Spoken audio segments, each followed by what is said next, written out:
Next, we have some interesting discussions on the B2B e-commerce space. And joining us today will be Joyjit Mehta, who's the Vice President and Head for Marketplace and SME Business at Moglix, which is a B2B e-commerce platform. And he will be in conversation with Alok Saraogi, who's the founder and CEO of Reimagine Advisory. Welcome, Alok. Joyjit, are you there? Thank you. Hey, hi, Shiny. Hi, Joyjit. Am I audible?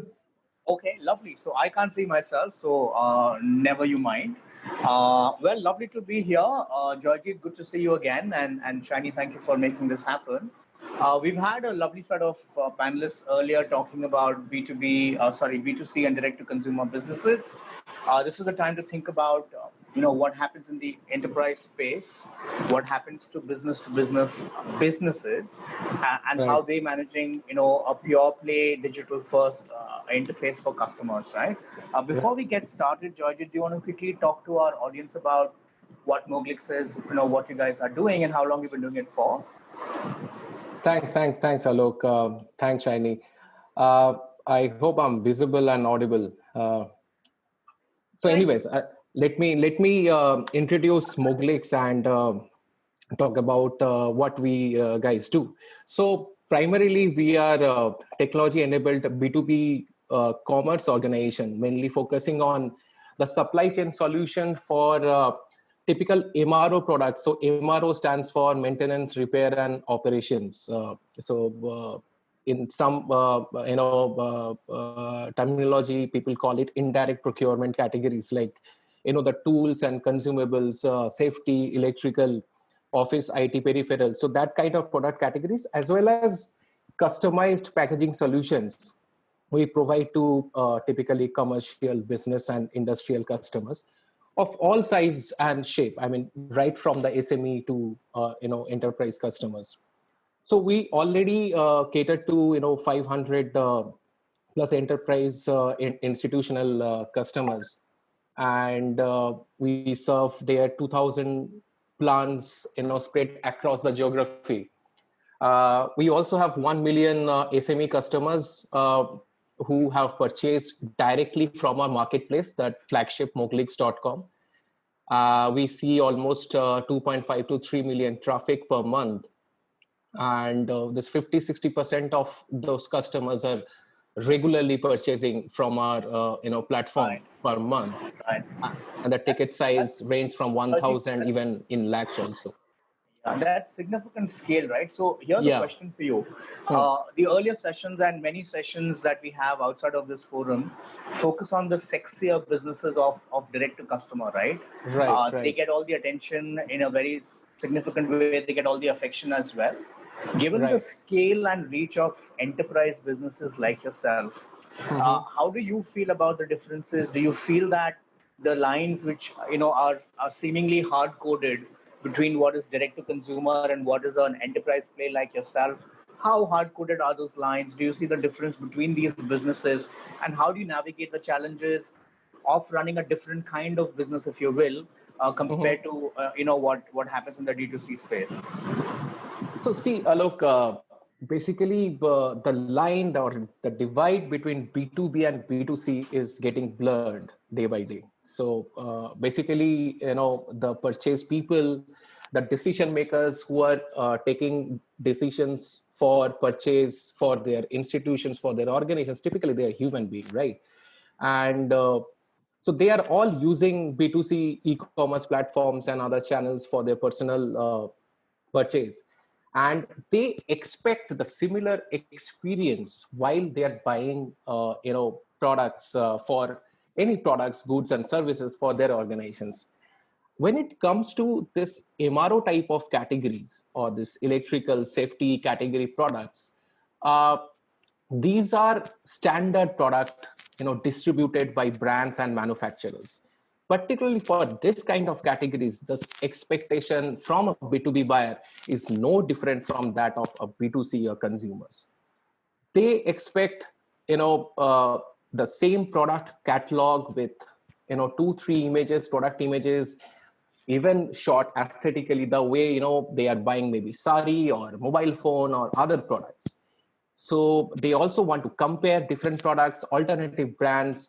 They want to browse the reviews and ratings before making the purchases. So I think in previous sessions also, we have learned about all this, the trends which are getting very, very prominent in all the purchase decisions. These are no different for a B2B buyer also.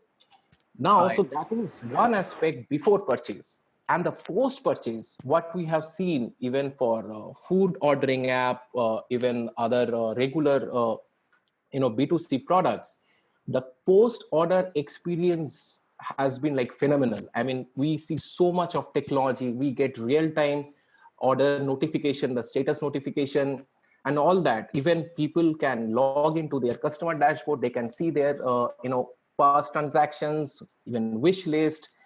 So all these are now expectation from the B2B buyers. And I'm not talking about only the SME, because SME, they are just like B2C. But while we talk about enterprise customers, let's say 1,000 crore turnover or even bigger, they have also started expecting and articulating about this demand. That's They interesting want to see all that, these George. experiences on their app. So Right. one typical, Alok, I mean, the old school B2B experience, we may recall that people may be sitting at desktop, right? And they want all these experiences on their desktop. But now all these buyers are, they are using app and they want all these experiences on their app. And they want similar chat options and the WhatsApp options. So this is very interesting, Alok, and we have also seen that experiencing on a day-to-day basis. Right. WhatsApp is becoming one of the key communication channel even for the enterprise customers. For SME, Right. it's there. Every SME customers using WhatsApp, but for even enterprise customers, people are using WhatsApp. So you So make an yeah, interesting point, Georgie, that yeah, whether it's enterprise or direct to customer, we yeah. all need to humanize the business. While enterprise is seen as one big black box, it's actually human beings who are buying products, who are Mhm. browsing for those products and making those purchase decisions, right? Right, And it's right. interesting you talk about how you humanize the business and Yeah. create D2C like experiences for a B2B customer, right? Mhm. I want to step back a little bit. Look, I think a lot of marketers understand how discovery works in the B2C or direct to customer space, right? Mhm. We know that Facebook and Instagram play an important role. We understand content marketing and storytelling are important. Right. How is the discovery process managed in the enterprise space? What channels do you activate? Is it different from direct to consumer businesses? If you're using similar channels or the same channels, are you using them differently? Would Right. be something I'm sure it would be of interest to the audience. Right, right. So, see, for marketing for B2B kind of customers, traditionally we have used email, right? Email marketing has been one of the most effective marketing, but for that you need to know the email IDs of the customers, right? And we know that email marketing, the way it's evolving, if we experience hard bounces, then your email domain reputation is gone for a toss. So it's risky.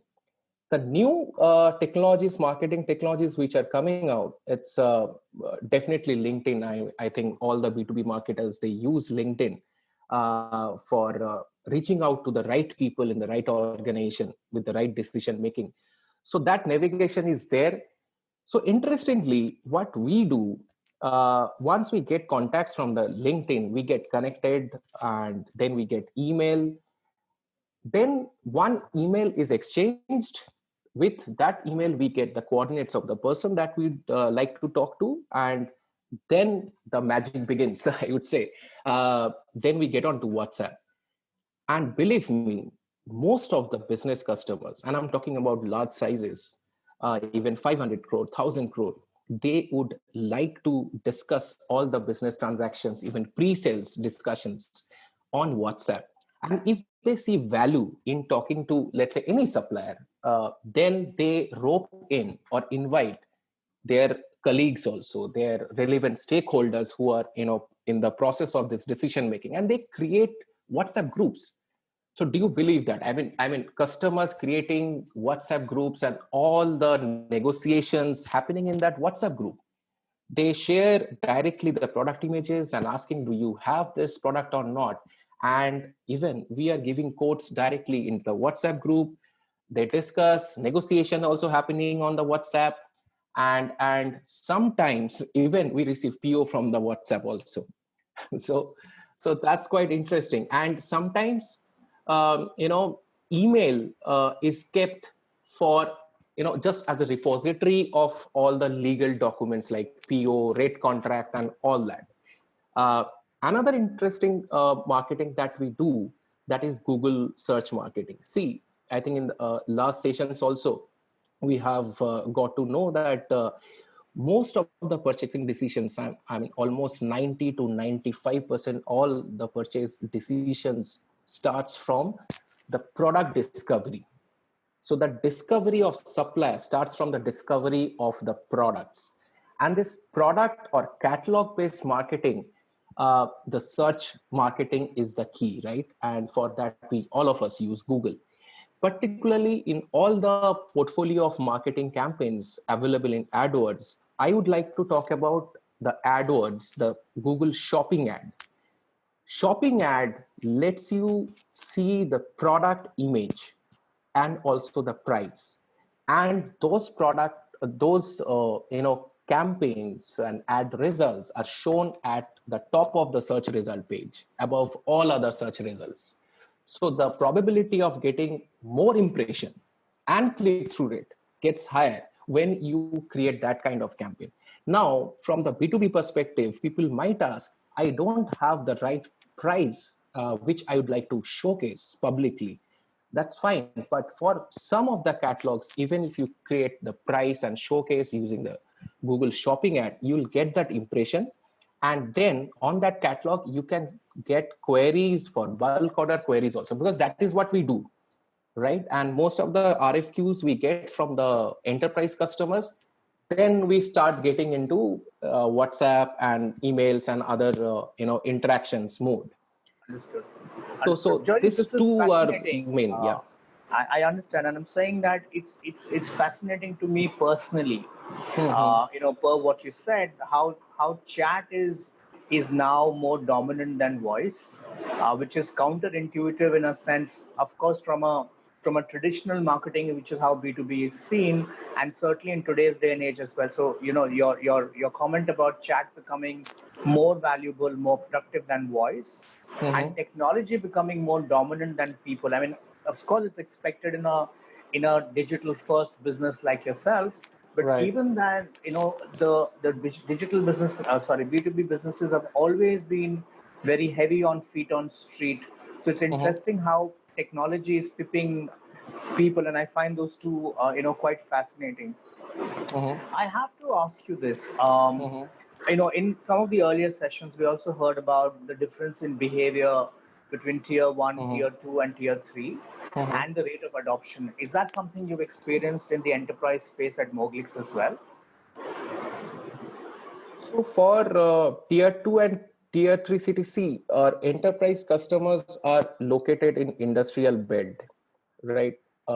And most of these industrial belts are far off from the metro. We don't see many enterprise with large factories in the metro, right? So tier 2, tier 3 cities. And the SMEs are clustered around those large enterprise facilities and plants. So, and primarily those areas, the hotspots become these tier 2 and tier 3 cities. So the locations specific marketing, we don't have that much challenge in. But yes, while doing Google AdWord campaign creations, we sometimes take care of the pin code wise and location wise optimization. And when the people are available in LinkedIn, so the digital channel, actually there is no such location constraints in that sense. Does that answer your question? Hello? Yeah, interesting. I mean, I have to ask you this. One doesn't always appreciate the sheer logistical challenges of running large enterprise businesses where the order volumes are high and the order value is high as well. I'm keen, and I must ask you this customary question of life before and after, right? Right, right. Currently enduring. So, how has scale efficiency, and fulfillment changed for Moglix before COVID and now during COVID? I mean, what are the accelerations you have seen? What are the changes that you've made internally to cope with, I would imagine, increased demand? See, uh, by DNA, we always have been technology first, customer centric, agile organization. And because of that DNA, we already had built all the technology infrastructure, inside sales capabilities. And because of the nature of the sales that we do, we get into contract with the customers. And for getting into that contract, we first, have meeting, let's say, meeting with the head of the department, the main purchase decision makers. After one or two meetings, then we get into, all the day-to-day operations through email and inside sales mode. For all the day-to-day operations, sales and quotations giving also happens through remote sales model, which we have already been doing. We were doing pre-COVID. Post-COVID, this has become normal, and DNA-wise, we are ready for it. We are already accustomed to it.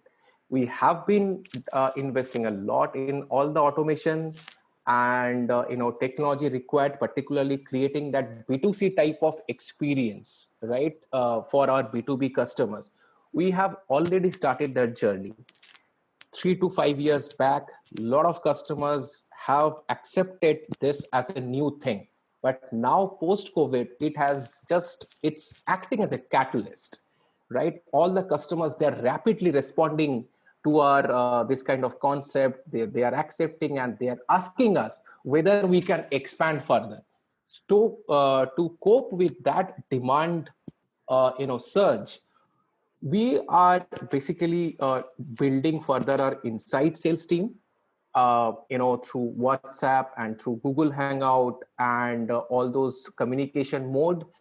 Customers are also adapting to closing the deal just on a video call like this on Zoom or Google Hangout or even Microsoft Team. So these things are happening. And one particular example I would like to cite here, so let's say the PPE and safety categories, which were in high demand post-COVID.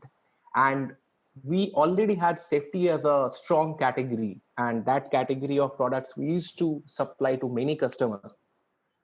And we developed that PPE categories hugely, the assortment and capability post-COVID. And with that supply capability, we could actually get our foot in the door for many other customers. One example, we were in talks with one media company for their entire office supplies, contract for a year. And it was taking some time pre-COVID, but we could start business with that, organization just with the PPE supplies first, because they are getting back to business and they need this PPE supplies. That decision is taking one or two calls, maybe just a call, sometimes even WhatsApp group call, sometimes one or two emails. That's it. And they are done. They are saying, hey, please give us PP supplies. Then we'll start office supplies. So that's how we are adapting to it. But yes, as far as internal capability infrastructure is concerned, we are already ready for this kind of situation, and we have been advocating this. That's very encouraging to your customers. It does sound like you're on top of your game, right? I must ask you this, right? I mean, COVID is hopefully going to end sooner than later. Life hasn't been the same for most marketers and certainly for consumers before and during. From your perspective, sitting where you do, how do you see COVID's long-term impact on the way you do business, on the way enterprise businesses do business, and consumption trends in the B2B space? Are there top 3 or 5 learnings that you have which you intend to take forward? 2, 3 interesting, I think, trend that is, we are seeing and emerging. The B2B buyers, they want to de-risk their supply chain. So initially, we are seeing that there are huge dependence on their local suppliers. and the small time suppliers, particularly this type of categories. If you look at electrical and safety, so local suppliers would cater to that demand. Now the smaller suppliers, they are facing a lot of working capital challenge, and this will remain in near future also. And so this smaller suppliers, they are not able to provide that much of credit what a large enterprise need. And the smaller one local suppliers cannot fulfill all the demand across all the facilities of the enterprise. So when we talk about enterprise, that means they have one single central procurement decision function, but they have facilities across the geographies. So they are looking for more national presence of the supplier, more organized player when they are choosing the supplier, and how much technologically that supplier is able to provide all this, B2C type of experiences that they are expecting. So all these three things they are expecting from a supplier, from a vendor, B2B vendor. So these three aspects are coming out very strongly in their any decisions of vendor selection or any goods or services. So these three are learning for us, and we are riding on. We are preparing further to kind of tap into this opportunity which is coming out, and Right. it's going to stay. It's not just a short-term opportunity, I would say. Understood. Yeah, I must, before I let you go, I have to comment about one doesn't necessarily appreciate entirely the logistical challenge for an enterprise business, given that, like you spoke, it's a hub and spoke. You have one demand center but multiple fulfillment centers. It's encouraging to hear about how B2B enterprise businesses are building flexibility, building ability to scale rapidly, are able to use crises like this to find new opportunity, new customers, and the entire value chain from discovery to fulfillment to after sales. Georgie, it's been a pleasure having you. I'm sure the audience has benefited tremendously from some of the things Pleasure is mine. you've said. Yeah. And thank you very much for being here today. Thanks for listening to me. All right. Thank you a lot. Yeah. Thank you, Joyjit. Thank you, Alok. Some very interesting questions and some even more interesting answers. I think the B2B e-commerce space is not something that we think about very often, but here is some food for thought for everyone. And with that, we come to the end of the first day of the Online Retail Summit. Thank you, sponsors, Salesforce and ShareChat, for sponsoring this event and partnering with us on this. There were great, insightful sessions from both from Salesforce and ShareChat. And thank you, audience. You've been great to stay with us. And please do fill in a very short feedback form that we have. When you exit the webinar, you'll see a feedback form. Do tell us what you think about the iMedia Online Retail Summit. Again, join us tomorrow at 2:30 p.m. You can use the same link, and we will also send you a short reminder email to join us at 2:30 p.m. to see the second session of the iMedia Online Retail Summit. Thank you and have a great evening.